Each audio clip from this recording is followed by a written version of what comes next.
Ser Podcast. Terence Simós fue uno de los personajes más fascinantes de la cultura española y catalana, escritor y periodista, profeta de la contracultura pop, adelantado a su tiempo, sigue siendo una figura de culto que nos regaló momentos inolvidables. Cuando se cumplen 20 años de su muerte, Filmin estrena un documental en formato película en cines y en formato series en su plataforma para rendirle homenaje. En este episodio hablamos con los creadores de Terence Simós, La fabulación infinita. El cine en la Ser con Pepa Blanes.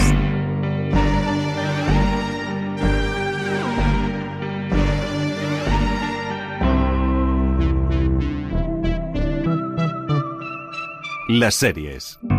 No sé si sóc just ni si he fet mal a ningú.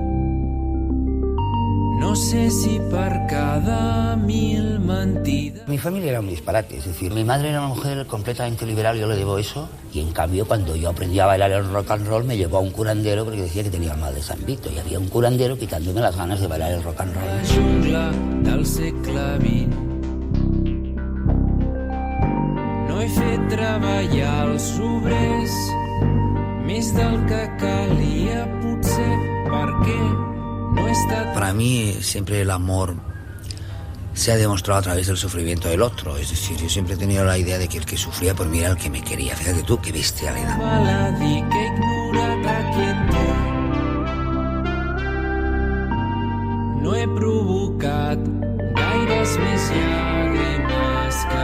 Puede ser que yo por mi tendencia a idealizar, de hecho, amo a sombras, no a personas. No he matat per por de la presó.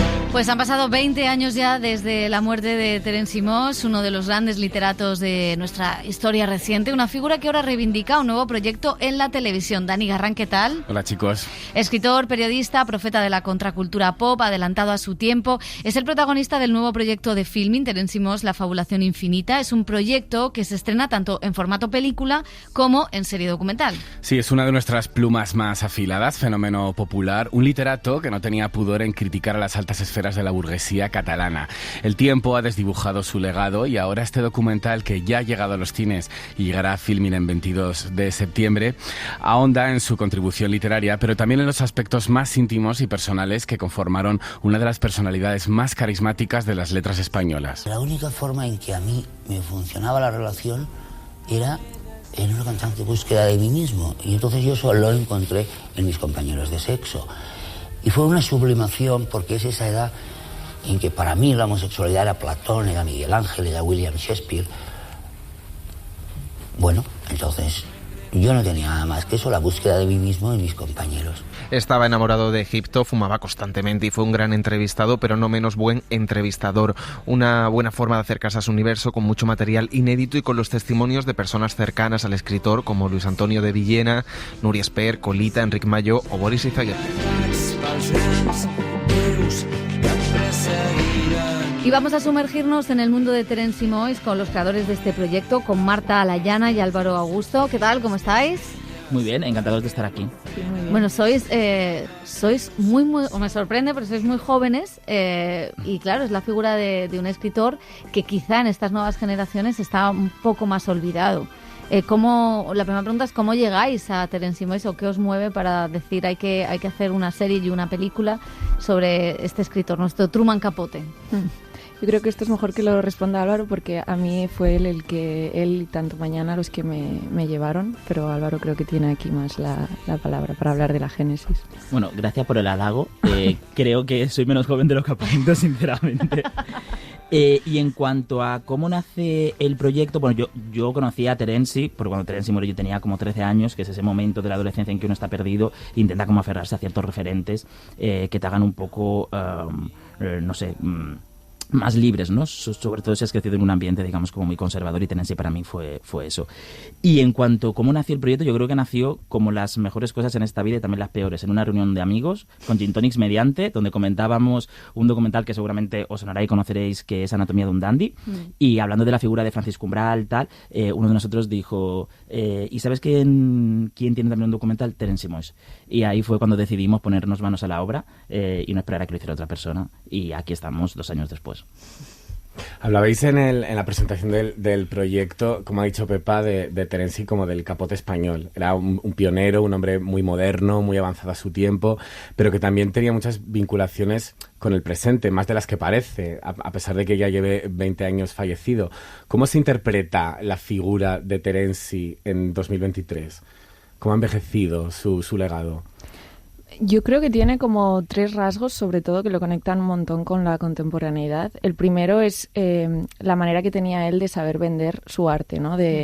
Nunca acababa, o sea, empezó yo creo siendo como un escritor muy transgresor, pero en el momento en el que hizo yo creo el cambio del catalán al castellano, puso también como un poco por delante el vender, ¿no? Y el que su obra también pueda como darle de comer y ser un escritor mediático. Y esa mezcla que hacía como de la obra como más comercial y la obra como más culta, por así decirlo, eso es algo como yo creo que es como muy contemporáneo. También el personaje, ¿no? La máscara, el llamarse pues de Ramón a Terenci, el cómo se vendía, cómo se hacía, cómo se enseñaba al resto y lo que escondía también eso. Y luego un poco pues el hombre libre que fue desde el principio y de tan transgresor, ¿no? Fue como el primer escritor abiertamente gay en una época en la que era como muy difícil mostrarse como tan abiertamente como lo hizo él, ¿no? Entonces esas 3 cosas creemos que son como unas cosas como las 3 cosas que conectan mucho con nuestro presente y desde las que se revisita, ¿no? Porque al final sí que nosotros somos muy jóvenes, pero como nuestra mirada está anclada al presente y revisitamos como lo que a nosotros también nos apela y lo que le damos como más valor en esta historia. Yo antes mencionaba a Umbral, ahora no se trata de contraponer a nadie ni de ponerlos a competir, pero sí que es verdad que Umbral, que es muy parecido a Terenci, porque también se inventó un personaje, el personaje que se inventa de dandy así como refinado, mujeriego, yo creo que a ojos del 2023 ha quedado muy obsoleto, por no decir incluso un poco casposo. Y Terenci no. Lo puedes decir, en este programa lo puedes decir. Pues perfecto, ha quedado como un poco casposo. Y Terenci no, porque el personaje que se construyó Terenci, ese personaje tan libre, tan descarado, tan abiertamente homosexual, yo creo que a ojos del 2023 incluso es más actual que en su época, porque en su época fue un avanzado y ahora yo creo que el personaje de Terenci estaría como mucho más integrado. Total, y sobre todo esa parte mediática que al final parece, o sea, lo que me ha gustado lo que decías de esa parte de alta cultura, ¿no? Y baja cultura en esa definición absurda, pero que se sigue usando. Y sin embargo, cómo él lleva a la televisión, que es el lugar donde las amas de casa están viendo la tele, donde mucha gente está viendo la tele, y lleva esa literatura a través de esa manera de contar las cosas, ¿no? Es casi, no sé, era un showman también, o sea, tenía mucho de comunicador. Bueno, la literatura y el cine, que no lo olvidemos. O sea, Terenci fue un gran pedagogo. Llevó a las masas, digamos, ciertos artes, como por ejemplo el cómic también, que en los años 70 estaba como bastante olvidado y marginado, lo llevó precisamente a que la gente lo conociera a través de los medios de comunicación. Él quería muchísimo los medios de comunicación porque él lo que quería ser era inmensamente popular. Hay una frase que le dijo Terenci a Boris Izaguirre que a mí me gusta mucho y es puedes ser escritor en cualquier momento, pero solo tienes un momento para ser una superestrella. Y yo creo que esa frase define mucho a Terenci. Bueno, contáis en el documental con testimonios de muchos artistas, de muchas personas cercanas a Terenci, precisamente de Boris Izaguirre, Nuria Esper, la fotógrafa Colita, algunos de sus familiares, como su prima Vicky Mois, el actor Enric Majó, que fue su pareja durante casi 15 años. ¿Cómo ha sido esta recopilación de testimonios? ¿Os ha costado? ¿Ha habido gente que no ha querido hablar? ¿Cómo ha sido ese proceso? Bueno, o sea, yo creo que muy bonito porque ha sido como un poco al final, yo creo que es la primera vez que hacemos algo así, que es como construir la memoria de alguien que ya no está, ¿no? Y a partir de pues testimonios de personas que lo conocen y también como del material de archivo, ¿no? Entonces, bueno, eso es otro tema. Pero fue muy bonito poder hacer como todo lo que es el árbol de, vale, qué personas pueden hablarnos y también qué nos pueden decir y vamos a ver, vale, este fragmento de su vida lo tenemos más vacío, pues a ver a quién podemos encontrar que nos hable de esto. Y eso fue una parte muy bonita del desarrollo del proyecto, como con todas las listas de posibles.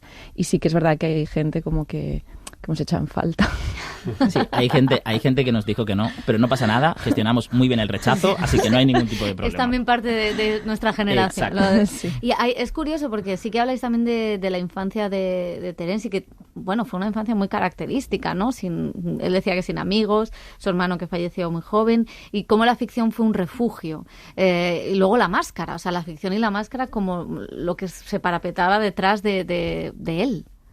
Es que yo creo que para entender a Terenci tienes que situarte en la Barcelona de los años 50, una Barcelona gris y pobre de la posguerra, y en un niño que de pronto entra al cine y se queda absolutamente fascinado y se da cuenta, como el protagonista de La noche americana de Truffaut, que la vida es aburrida cuando no dolorosa y que todo es mucho mejor en una sala de cine. Y a partir de ahí es cuando Terenci decide vivir más en la ficción que en la realidad. Es cuando renuncia a su nombre original, que es Ramón, adopta el de Terenci y vive acorde a unos ideales que solo pueden estar sujetos en la ficción. Otro de sus rasgos característicos era un poco esa convivencia, ¿no?, de la cultura alta, de la cultura popular, que era una constante además en sus entrevistas y en su forma de expresarse.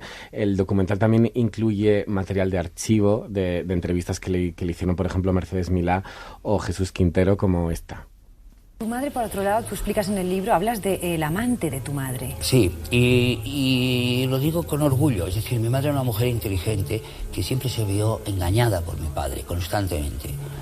Y en un momento determinado, mi madre decidió que esto se había terminado, cosa que recomiendo a todas las señoras que nos están escuchando, que pueden estar en la misma condición que mi madre. Es maravilloso el consejo, que deberían ponerlo en prime time todo el rato ahora mismo.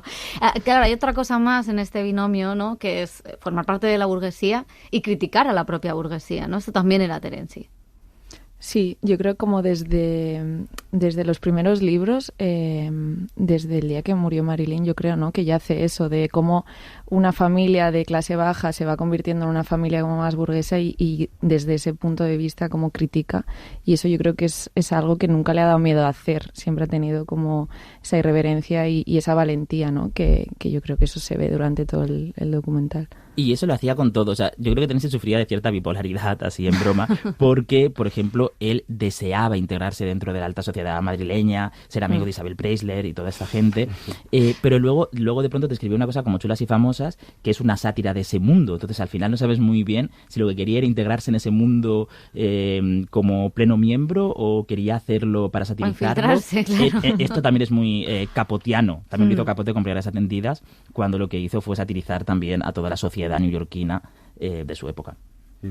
Hemos hablado de ese refugio, ¿no?, de Terenci en la ficción, de la máscara, del personaje que se creó durante toda su vida. Vuestro proyecto se llama La Fabulación Infinita, precisamente por esa fábula, ¿no?, en la que se convirtió su vida. ¿Es posible, vosotros que ya habéis desarrollado el proyecto, creéis que se puede conocer verdaderamente a Terenci o siempre va a ser un personaje y nunca vas a saber dónde están los límites de la realidad y la ficción? Yo creo, o sea, yo la sensación que tengo es que obviamente lo conocemos mucho más de cuando empezamos, pero aún sigue a día de hoy como sorprendiéndome comentarios como de gente que el otro día me llamó, no te lo conté, el otro día me llamó su estilista de Más estrellas en el cielo contándome, sí, que cómo no le habíamos llamado para el documental. Bueno, el caso, como que estuvimos hablando y aún me sorprendía cosas que me había contado que después de tanto tiempo, de que yo pensaba que ya como conocíamos todo, ¿no? Entonces es una persona muy poliédrica y como muy magnética y siempre como que tiene cosas que yo creo que se guardaba y que es como una cajita de muñecas rusas, ¿no?, que va saliendo como más y más. Tenéis que hacer ahora lo que ha faltado, ¿no?, el estilista. Ahora hay que hacer una segunda parte. Antes lo mencionabais, ¿no?, que al final lo que de alguna manera lo conecta con el presente es que hizo pública su homosexualidad, que no hubo debate en torno a eso, sino que simplemente fue uno de los primeros en hacerlo, en la televisión, en la vida literaria. Sin embargo, es verdad que el documental, la cosa del activismo, no queda claro si lo hizo por activismo o simplemente porque era así. O sea, no sé, un poco, vamos a escuchar una parte. O sea, yo creo que el señor que se quiera vestir de andaluza pues está en su derecho, pero yo creo que el problema de la homosexualidad es mucho más profundo. Yo pienso en ese muchacho de 14 años que está en una oficina temiendo que alguien lo descubra o ese señor casado con 3 hijos que tiene eso. O esa mujer. O esa mujer, ¿por qué no? Entonces creo que se banaliza pensando que el homosexual es un señor que está en un cabaret. ¿Cómo fue la relación de Terenci con lo político de su orientación sexual? Es verdad que Terenci creo que es uno de los grandes referentes LGTBIQ+ que tenemos en este país, pero nunca fue, como por ejemplo Ocaña, por activismo, sino por narcisismo, que es una cosa muy diferente. O sea, Terenci hace pública su homosexualidad prácticamente cuando Enric Mayo le deja en el 84 y él sale en medios de comunicación, en entrevistas en TV3, en entrevistas con Mercedes Milá, roto de dolor. Y esto causa que incluso a la gente por la calle le diga: hostia, Terenci, cuánto daño te han hecho, lo siento mucho, tal. Y de alguna manera esa ruptura normalizó el hecho de que existían parejas del mismo sexo en España y que esas parejas también sufrían y también rompían. Exacto. Y lo hizo porque era un egocéntrico absoluto que lo que necesitaba era hablar de su vida y ser el centro de las conversaciones. Y al final la homosexualidad formaba parte de él, por tanto eso tenía que formar también parte de la conversación pública, por así decirlo. Quiero mencionar una cosa antes que has dicho, porque en el documental es verdad que no es el tema que más se aborda, porque el documental dura 90 minutos, lo estrenamos el día 15 en cines, espero que todo el mundo vaya a verlo, pero también el 22 se estrena una serie de 4 capítulos de más de 3 horas en Filmin, donde, bueno, todos los temas que aparecen en la serie en la película están más desarrollados y hay algunos que directamente no aparecen, que sí están presentes en el formato capitular.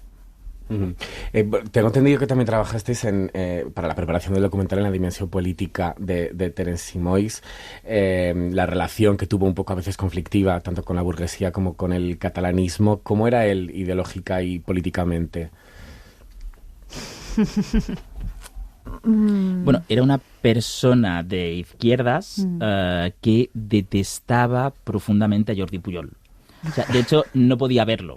O sea, en eso también fue un avanzado. Un momento, ¿no? Bueno, tuvieron un momento de amistad, sí. Es verdad. De hecho, hay una anécdota que nos contaron, que no aparece en el documental, que es que Terenci le dejó a Marta Ferrusola unos VHS de su biblioteca particular. Y Marta Ferrusola se los devolvió en un centro como de mesa con unas flores y tal. Pero claro, había agua debajo del centro y eso jodió las películas a Terenci. Y eso a Terenci no le gustó nada.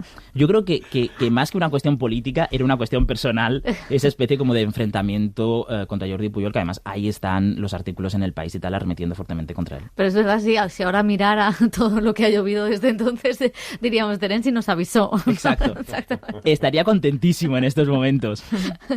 Habéis mencionado y se habla mucho en el documental y en la serie de, bueno, ese conflicto interno, ¿no? Entre ganar dinero, entre qué tipo de literatura hacer. ¿De alguna manera eso le infravaloró en el mundo literario? O sea, hizo que solo se recordara la parte más mainstream o la parte más su última etapa, digamos, literaria. Claro, yo creo que desde el 86 es, ¿no? Cuando gana el Premio Planeta. Yo creo que desde entonces sí que se vuelve como un escritor muy mainstream y eso también le ha llevado como a lo que comentamos en el documental, ¿no? Que Luis Antonio Villena lo decía, que hacía libros como para ganar dinero y seguir como cobrando y poder, tenía un ritmo de vida tan de ser un derrochador absoluto. Entonces los adelantos que le daban ya se los había gastado, entonces tenía que escribir otra novela como para poder pagarlo, ¿no? Y entonces yo creo que a partir de esa época sí que diría que fue como más conocido por este tipo de novelas, pero claro, tiene desde los 60 hasta los años 80 tienen como unas novelas que son espectaculares y todas sus memorias también que se recuerdan poco, pero... Y creo que en parte es la razón de que ahora mismo haya caído un poco en el olvido. Es decir, la obra de Terenci se apoyaba mucho en el personaje que se había construido Terenci, las apariciones públicas claro. de Terenci, la presencia mediática de Terenci. Y una vez desaparecido Terenci, es verdad que la obra pues también se ha tambaleado, por así decirlo. ¿Cómo ha cambiado? Sí ha cambiado, que no lo sé. ¿Cómo ha cambiado vuestra visión de Terenci después de hacer este proyecto? No sé si tenéis una idea preconcebida y después de sumergiros un poco en su vida, con tantos testimonios, ¿la habéis pulido, la habéis modificado? ¿Cómo ha sido? ¿Tenéis síndrome de Estocolmo? No, yo me acuerdo de pasar por muchos... como de quererle, de odiarle, de luego volverle a querer. O sea, yo creo que lo bonito que tiene el documental es que es muy sincero y muy honesto cómo es realmente. O sea, no es una alabanza y ya está, sino como que nos adentramos, yo creo, con valentía pues a todos los testimonios, tanto los que hablan más de la parte como más oscura que todos tenemos, es humano, y también la más luminosa, ¿no? Yo le he acabado cogiendo muchísimo cariño, no lo conocía tanto, siento que ahora es como que casi que lo conocemos, ¿no? Parece. Yo siento que es mi mejor amigo, o sea, después de tanto tiempo sumergido en su vida y tal, sí. Bueno, no quedes con más amigos por un tiempo, descansa, o sea que entre Gin Tonics te surja otro documental. No, nos ha encantado teneros, muchísimas gracias y enhorabuena por el documental y la serie. Es un placer estar aquí. El cine en la SER con Pepa Blanes.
Suscríbete al Cine en la SER.